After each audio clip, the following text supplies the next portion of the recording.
আমরা এখন আজ থেকে বয়কট করলাম, বিপিএল থেকে বাংলাদেশ টিকিট সবকিছু আমরা বয়কট করলাম। আমরা টোটাল আর বাংলাদেশের খেলাই দেখবো না। আজকের পর থেকে আমরা বিপিএল বয়কট করব, কারণ যেখানে ভারতের বিরুদ্ধে কথা বলার পর একজন পরিচালককে অব্যাহতি দেওয়া হয়েছে, আমরা আর আজ থেকে বিপিএল দেখবো না। অনেক দূর থেকে টাকা খরচ করে আসছি বিপিএল খেলা দেখার জন্য।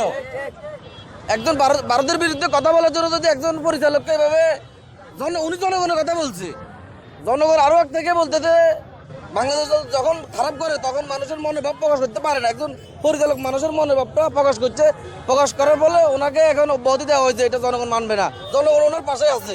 খেলোয়াড়দের যারা লট খেলোয়াড় আছে, মিথুনের মতন খেলোয়াড়রা না খেললে এই দেশে কিছু হবে না।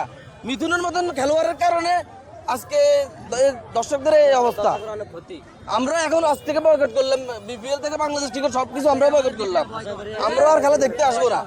সব ধরনের খেলা ক্রিকেটে আমরা আজ থেকে বয়কট করলাম। আমরা তো সেই যখন শুনছি যে তাকে অব্যাহতি দেওয়া হয়েছে তখন থেকে আমরা বাইরে হওয়ার চেষ্টা করতেছি, কিন্তু সেনাবাহিনী আমাদেরকে বাইরে হতে দিতেছে না। সেনাবাহিনী আমাদেরকে আটকে রেখেছে। পরে এখন যখন দ্বিতীয় ম্যাচ হবে না তখন আমাদেরকে এখন বাইরে করে দিচ্ছে।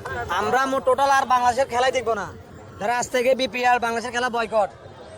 হ্যাঁ, কেন মানে যে হাজারো মানুষ আসছে এখান দূর থেকে, আমি নোয়াখালী থেকে আসছি, টিকিট কাটছি, ঢুকতে পারি নাই, আমাদেরকে ঢুকতে দেয় নাই। তাহলে আমরা কি মানুষ না? আমাদেরকে একটা দূর থেকে আনি একটা অপমান করা হয়েছিল।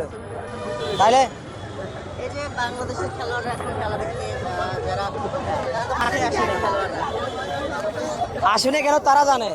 আর এরা না খেললে বাংলাদেশ জীবনে একটা টপই আনতে পারে না বাংলাদেশে। তারা বড় বড় লিগসের কথা মারে। এরা সব ভারতের দালাল।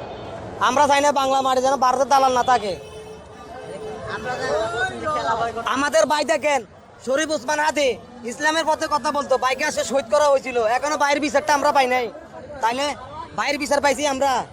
সব হলো ভারতের দালাল বাংলাদেশে ভরে গেছে। আমরা এখন চলে যাবেন। আমরা এখন বাইরে চলে যাবো, কি করবো আর?